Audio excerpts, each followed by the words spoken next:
Hey guys, it's Kathy here today. How are you doing? I'm doing well, thank you.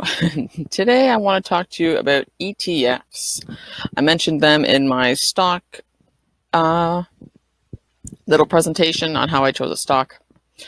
And I mentioned that I wanted to choose an ETF to go along with those stocks. Basically, from what I've read, a good rule of thumb is putting equal money into stocks and ETFs. So if you're dropping $10 on a stock, throw $10 into an ETF as well. And since I'm brand new and currently do not own any ETFs, I'm going to just learn about them and pick one and throw $10 into one. So today I'm not picking one. I'm just learning about them and teaching you about them. And then in the next video or future video, we will choose one. And I'll go over my thought process for that. But for now, let's just learn about ETFs. What are they and how do they work?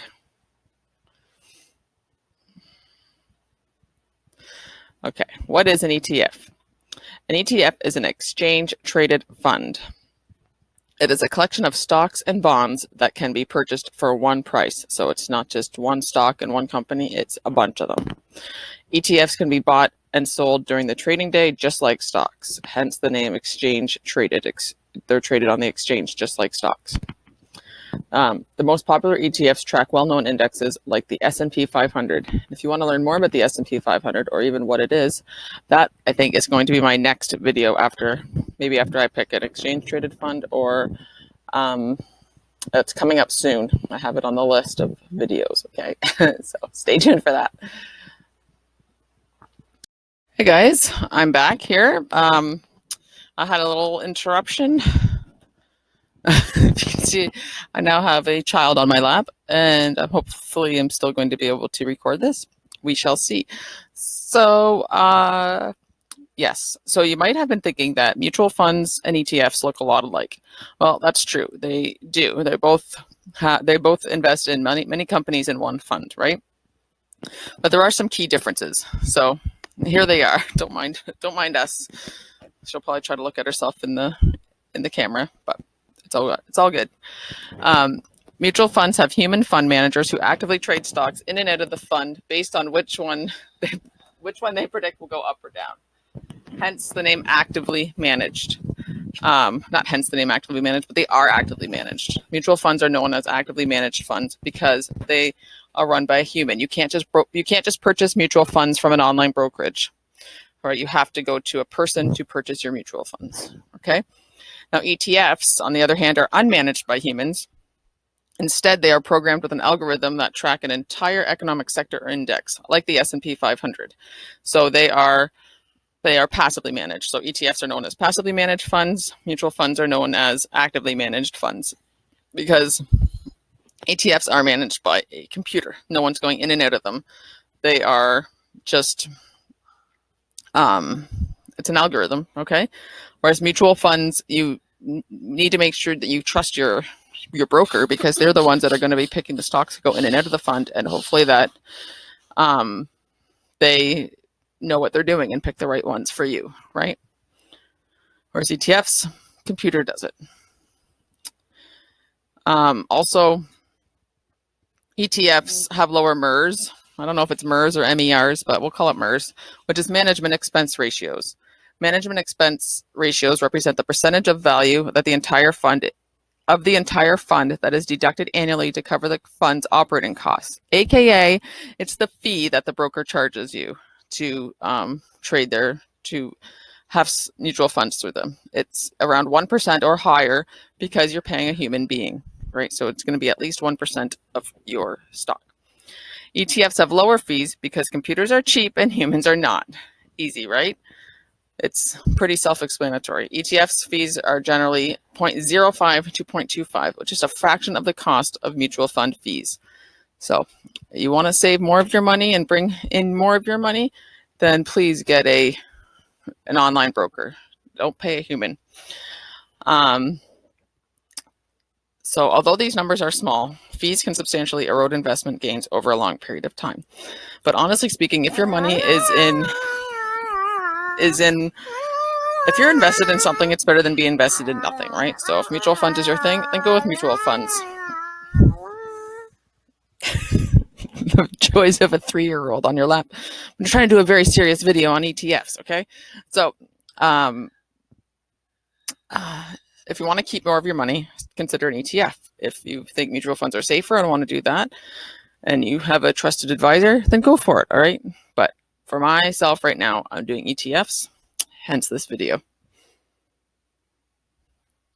Okay, so now we know the difference between ETFs and mutual funds. So what's the difference between ETFs and stocks? Well, it's pretty simple. Stocks just focus on one company only. ETFs track an index, a commodity, bond, or basket of securities, right? Many different sectors in one, not just one company itself. It's many different companies. So that helps hedge the bet associated with investing in just one company. Several are based on the index S&P. What are you doing? Are based on the index. Are index-based, such as the S&P 500, with a diverse group of unrelated companies, okay? Diverse is the key word here. Diversification is the key to help mitigate your losses or expand your gains, right? Some represent a range of specific sectors, such as rare earth companies, oil, green energy, etc. So those are ones that, like, say you want to invest in green energy, they would choose many different companies from that sector and put it into one ETF. So you're not just putting all your money on one company, it's the whole sector itself. This allows investors to be in a larger trend instead of a single company's performance. Stock market tracking ETFs, as I just mentioned. So there's many different types of ETFs, right? Stock market is one, so is the sector tracking that I just mentioned, and I'll go into a little bit more. There are other ones, such as international ETFs, and I didn't know there were so many, but there's a lot. But I'm not going to go into them for the sake of this video because I am going to be concentrating on stock market tracking ETFs for my investment purposes for now. Anyways, if that changes, I'll make a video on that too. But for now, being a very basic newbie, this is what I'm doing. So stock market tracking ETFs are ETFs that mirror indices like the stock or bond market. They're popular with individual investors. They are particularly popular way for investors to own a small stake of the economy is to invest in ETFs that seek to mirror the S&P 500. Now, what is the S&P 500? It is an index of the 500 publicly traded American companies with the highest market capitalization. Example, like for instance, like big companies, big, huge companies. So, but I am going to make a video on the S&P 500 so that we can all understand it better because I don't totally understand it fully. And I need to, and I think it's important if we want to invest our money that we know what we're doing and why and what we're investing in, right? So that's to come. Stay tuned. Sector trading ETFs is another kind of ETF. These are for those who want to concentrate on a particular sector of the economy rather than its entirety. So there's 11 main sectors, and so it's it's different companies in one sector are in this one ETF. Pardon. Mommy, what is that? That's a microphone. Why? So people can hear me. So as I mentioned, there are other types of ETFs, but for the purpose of this presentation, I will not be going into them because I'm going to concentrate on stock market ETFs. But if you want more information on the different types, you can check out wealthsimple.com. They have a good article there. Just Google it. Google has lots of information. And yeah, I'm just going to concentrate on stock market ETFs because I want a diverse fund with many different unrelated industries in it. So that's the one that's best for me for now.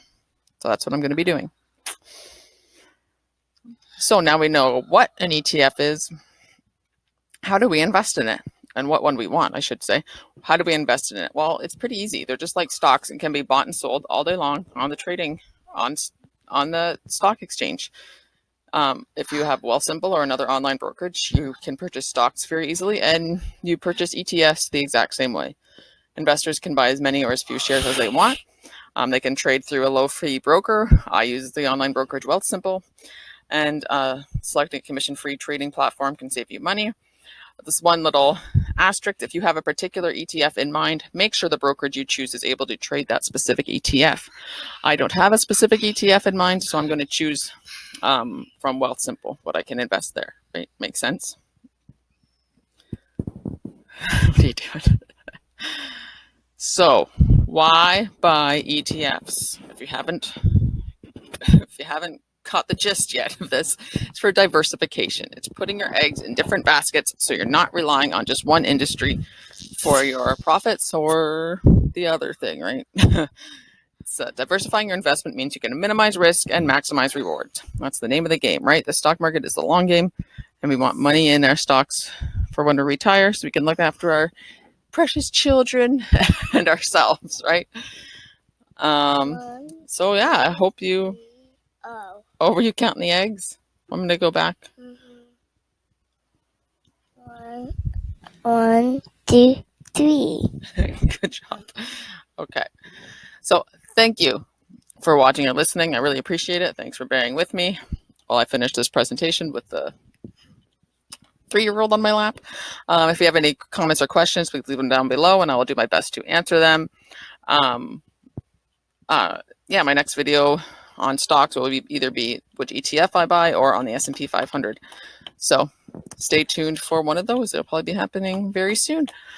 So as always, stay positive, work hard, and wash your hands. Say bye. Bye.